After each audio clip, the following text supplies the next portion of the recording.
Bonjour, je m'appelle Mariama.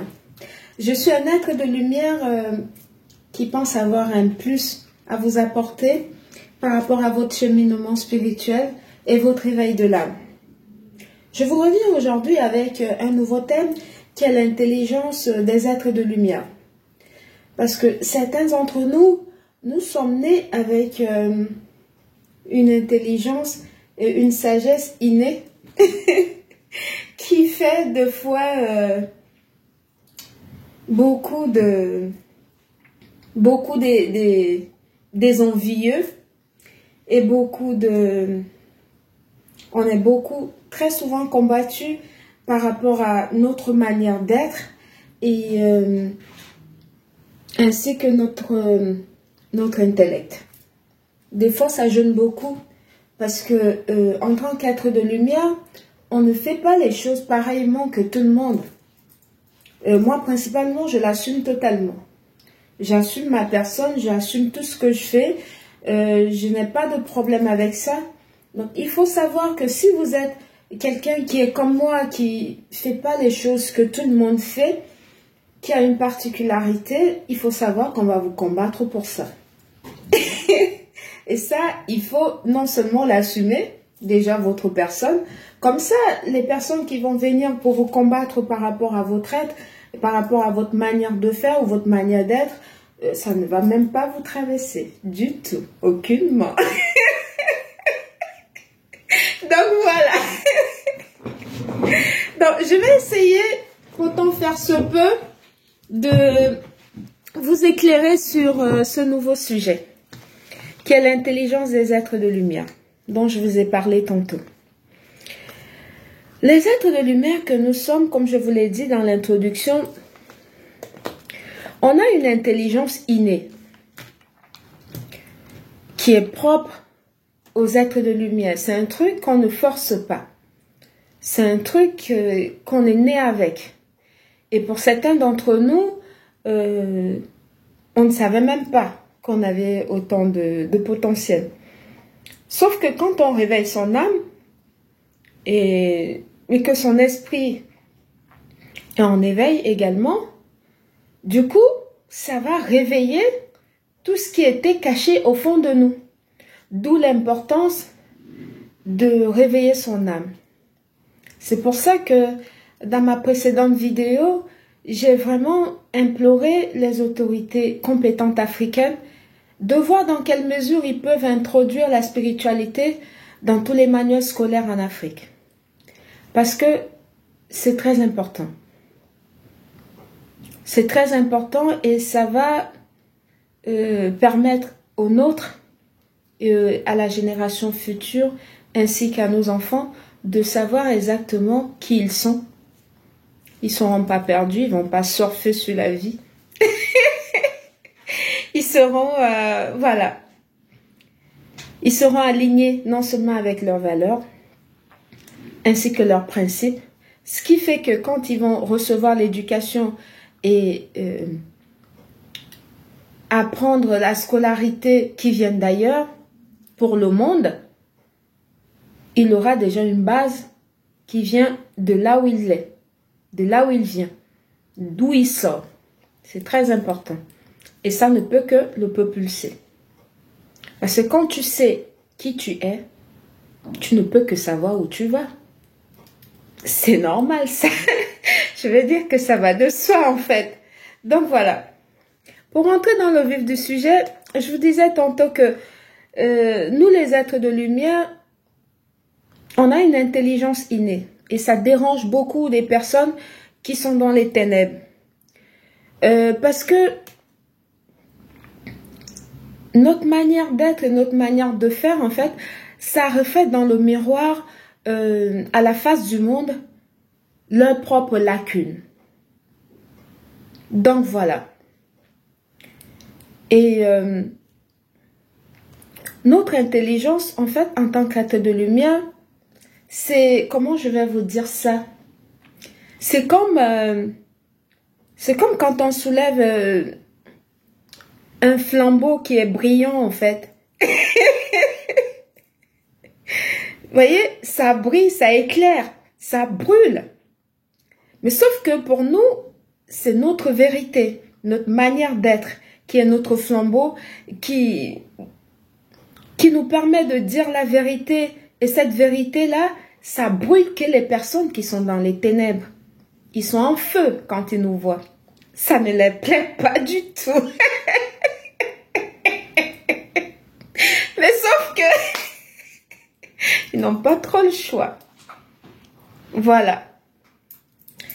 Ils vont que s'occuper de nous, c'est leur devoir. De s'occuper de nous attaquer, ça nous permet d'évoluer. Donc voilà, c'est un peu ça. Et du coup, en tant qu'être de lumière, comme je vous disais tantôt, nous avons cette capacité de faire les choses différemment. Voilà. Nous avons cette capacité de faire les choses différemment. Et c'est quelque chose qui nous a été accordé par le divin.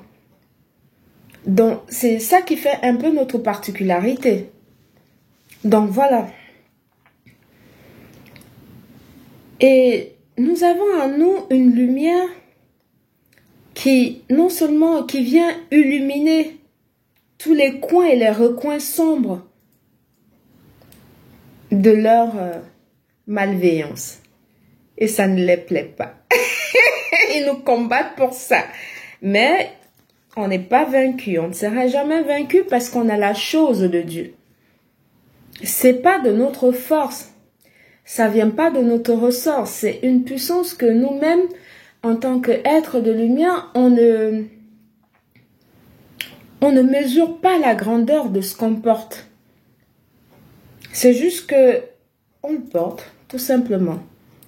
On s'est rendu compte qu'on était différent et on l'a assumé. Qu'on déplaise. Donc voilà. À chaque fois qu'un être de lumière, on essaye de transmettre le message, les personnes qui sont dans les ténèbres se sont attaquées. Ils se sont très attaqués. Parce que ils se sont attaqués, pourquoi? Parce que nous les rappelons encore, nous les rappelons qu'ils sont encore très en arrière, qui sont, comment je vais vous dire ça, qui sont encore dans les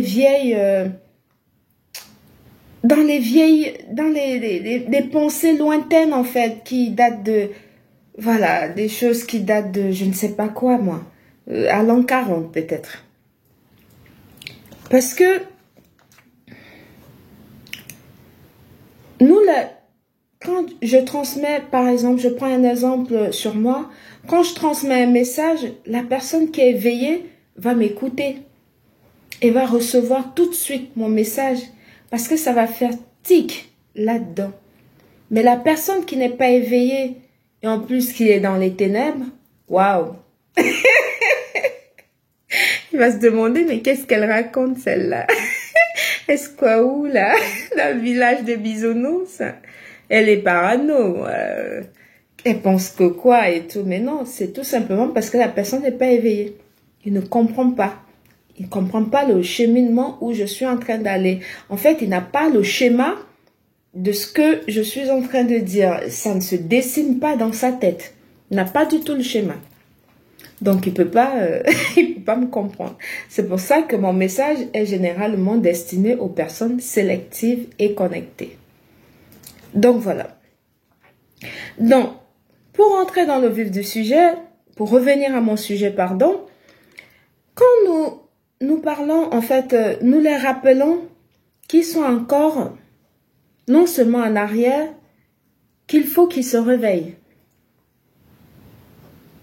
Parce que il faut se réveiller tout simplement. Le soleil, il est au zénith. Il est au zénith, le soleil. Depuis. Il faut qu'ils arrêtent les pensées, les vieilles croyances. Voilà. Et leur peur du changement, ils ont très peur du changement. Les gens qui sont dans les ténèbres, ils ont peur de tout, de peur du changement, voilà. Nous, les êtres de lumière, nous avons le devoir et la mission de montrer le chemin.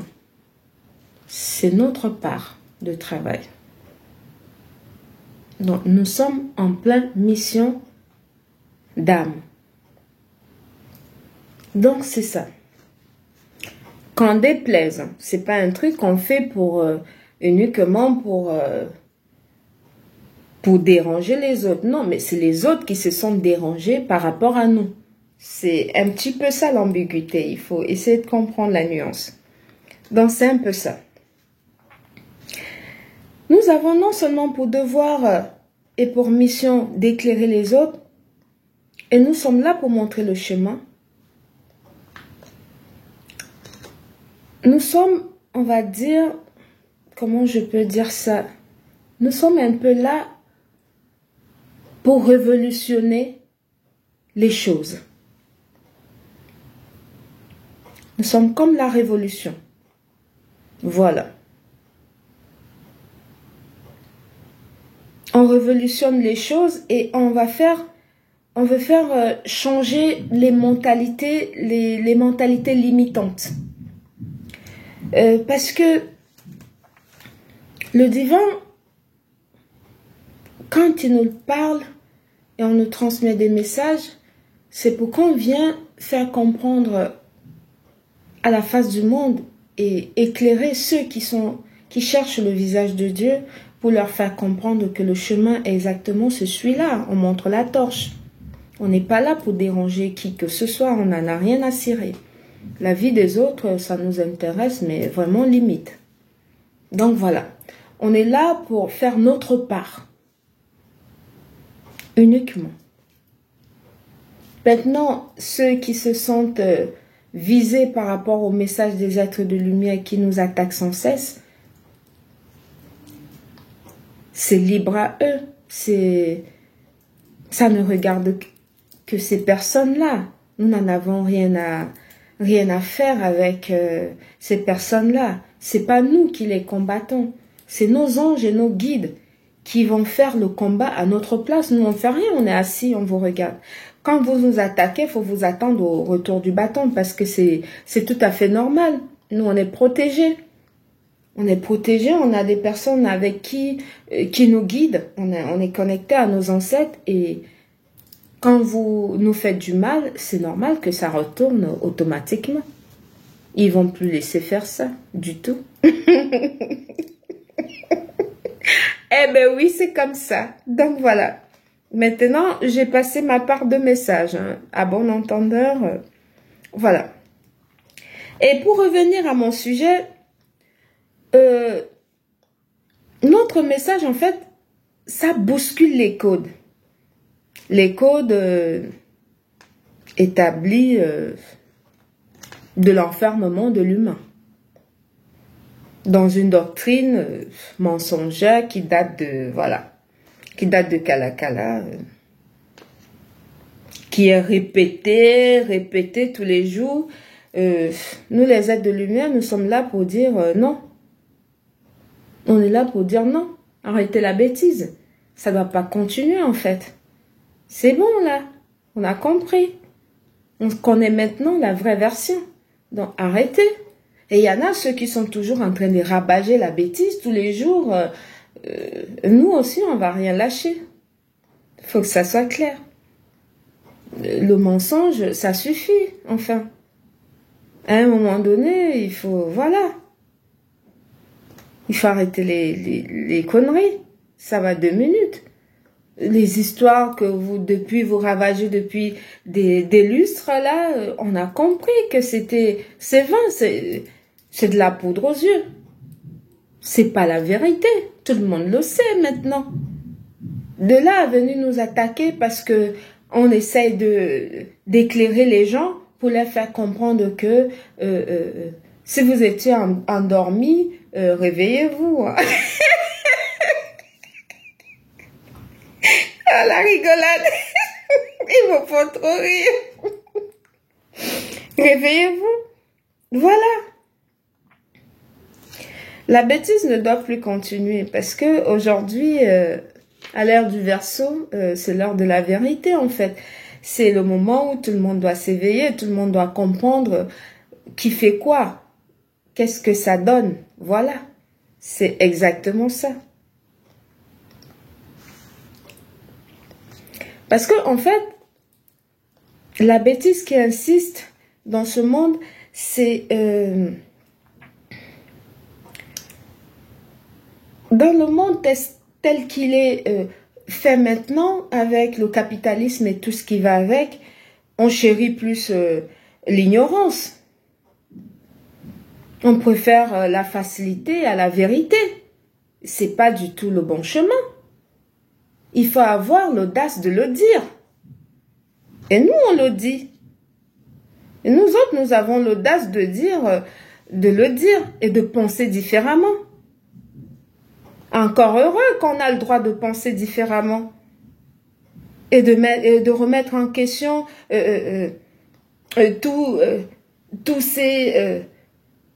ce mensonge emballé dans un cadeau brillant et tout là. Non mais ça suffit. Il faut arrêter. La bêtise ne doit pas insister. Il faut arrêter. On a compris que c'était tout ce que vous racontez là, c'est voilà. C'est pas vrai du tout.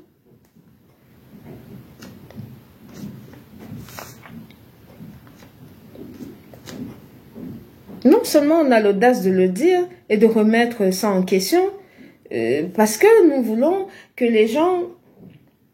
Nous avons déjà nous-mêmes eu cette chance d'aller chercher la meilleure version de nous et de l'explorer. On a vu que c'est ça la vérité. On a vu que c'est là notre vérité. C'est ça vraiment notre être. C'est pas vos religions et compagnie. Hein.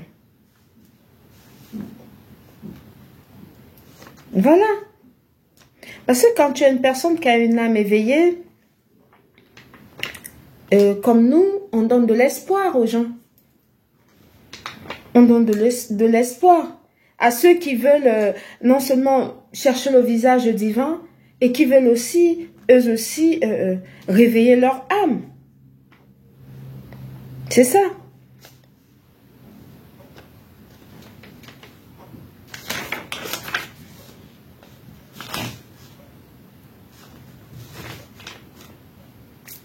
C'est très important d'éveiller son âme. Parce que, en même temps, j'essaie de vous expliquer ce qu'ils m'ont transmis. Et en même temps, ils me parlent. C'est pour ça que je reste quelques minutes calme, sans dire mot. Parce que je reçois encore des messages. Voilà, quand on a une âme éveillée, on va vers la meilleure version de soi-même. Voilà, on sait pourquoi on est là sur Terre. Il y a beaucoup parmi vous qui sont non seulement... qui veulent éveiller leur âme, mais leur entourage, votre entourage, il y en a beaucoup qui vont vous dissuader. Ils vont essayer de vous déstabiliser, vous dire non, ne faites pas ci, non, c'est pas bon, c'est un secte, c'est une loge, non, mais c'est rien du tout, hein, ça n'a rien à voir avec tout ça. C'est tout simplement que tu crées ton manège pour savoir qui tu es. C'est aussi simple que ça. Et ça dépend que de toi. Tu n'as pas quelqu'un, un gourou qui va voilà, un pasteur qui va te dicter quoi faire, ou bien un imam qui tu vas aller donner des sous pour des sacrifices énormes et tout, mais non, mais du tout. C'est toi le boss de ta life quand tu es spirituel. C'est toi le boss. C'est toi qui cherche des secrets dans la nature qui est caché. Tu cherches, tu découvres par toi-même. Il te parle. Fais ci, prends ça, fais comme ça donne ça, c'est ça. Tu n'as pas quelqu'un qui va te dicter quoi que ce soit. Hein. Non, mais du tout. Hein. Si vous êtes quelqu'un dans ce cas de figure qui essaye de vouloir éveiller son âme et que votre entourage essaie de vous dissuader, il ne faut pas vous laisser intimider. Hein. Pas du tout. Réveillez votre esprit. Voilà. Soyez inébranlable là-dessus. Parce que c'est votre vie en fait. C'est votre vie. Il faut laisser personne vous dicter quoi faire de ça. Hein. C'est votre vie. Ça ne dépend que de vous. Personne ne doit pas se réveiller un matin pour dire non, pourquoi tu veux faire ça? Mais non. Non, c'est pas comme ça. Il y en a qui dictent la vie des gens. Ils sont assis dans leur maison, dans leur vie, mais ne veulent pas que d'autres puissent avoir le leur. Mais c'est invraisemblable. Chacun est libre de chercher à savoir qui il est. Il faut être vraiment inébranlable là-dessus. Faut pas accepter ça. Des gens qui restent là pour vouloir contrôler la vie des gens à distance. Mais c'est quoi ça? C'est quoi?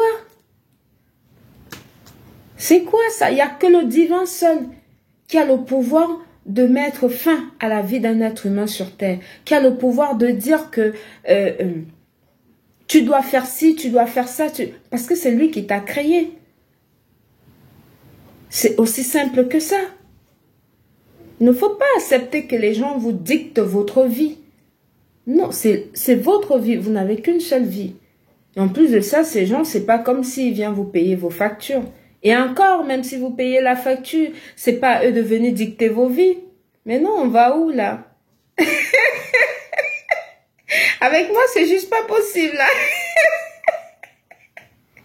Parce que non seulement j'ai une âme très éveillée, mais j'ai toujours été indépendante financièrement depuis très jeune. Très jeune, j'ai été indépendante financièrement. Déjà moi, à 25 ans, j'avais déjà ma maison et tout. Ma première maison, je l'ai construite, je n'avais pas encore... Je rentrais dans ma 25e année. Et tout le monde, il me regardait, mais elle fait comment? Elle fait ci, machin. Mais non. Il y en a même qui ils m'ont traité de tous les noms d'oiseaux. Hein. Mariama. Ça venait souvent chez moi pour voir qu'est-ce que je fais pour avoir de l'argent. C'est tout simplement parce que tout ce que je touchais se transformait en or. Même si je vais en vacances pendant que les autres ils vont en vacances, moi je cherche un petit boulot d'été, je travaille, je garde de l'argent et après à la rentrée scolaire, je pars pas en vacances, cet argent-là je l'ai sur mon compte. Du coup, j'ai commencé à investir très tôt. Ma première maison, j'avais même pas mes 30 ans. Que j'avais déjà une maison, une villa où je restais et que c'était propre à moi, que j'ai payé le terrain et construit et tout, sans voler quelqu'un. C'est tout simplement que quand tu as la chose de Dieu et que on ne t'a pas encore couvert ça, en fait, tu es fructueuse. C'est comme ça.